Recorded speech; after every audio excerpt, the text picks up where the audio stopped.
Salut tout le monde et bienvenue dans ce JT Foot Mercato, votre fournisseur officiel de football. On commence avec Luis Enrique, qui s'est transformé en streamer sur Twitch pendant cette trêve internationale. Il a abordé plusieurs sujets liés à sa saison avec le PSG, et les viewers en ont profité pour lui poser des questions sur son avenir sans langue de bois. Luis Enrique laisse entendre un possible retour à la tête de l'équipe d'Espagne. Passons maintenant à Vitinha, qui n'a pas mâché ses mots en parlant de l'OM après son départ vers le Genoa. Il a comparé les environnements des deux clubs, soulignant les défis à Marseille et le soutien qu'il ressent maintenant au Genoa. En parlant de l'OM, Joaquin Correa est poussé vers la sortie.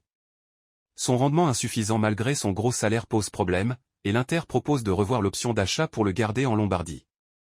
En France, l'OGC Nice s'intéresse à un talent mozambicain, Catamo, qui brille au Sporting Portugal. Un dossier à suivre de près pour les Aiglons. Dans un autre registre, la Ligue 1 nous dévoile les joueurs les plus rapides, avec Farim Mbania en tête. Une liste qui réserve quelques surprises. Du côté de l'Uruguay, Valverde fait l'éloge de Bielsa, soulignant l'impact positif sur son jeu et sa tranquillité d'esprit.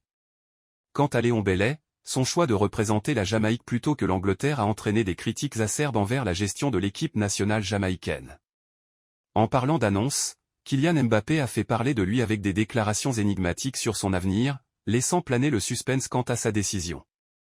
En d'autres nouvelles, Malo Gusto est forfait pour l'équipe de France U23 en raison d'un virus, ce qui impacte le match amical contre la Côte d'Ivoire.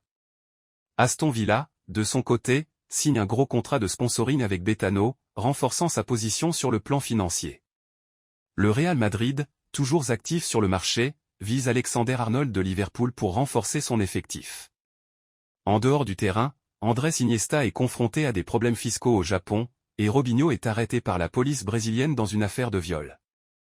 Enfin, le président de l'ancien SCO Angers est condamné à 2 ans de prison pour agression sexuelle. Une fin d'émission avec une touche d'humour, alors que Mbappé continue de taquiner ses collègues en équipe de France. Merci de nous avoir suivis, et à très vite pour de nouvelles vidéos sur Foot Mercato.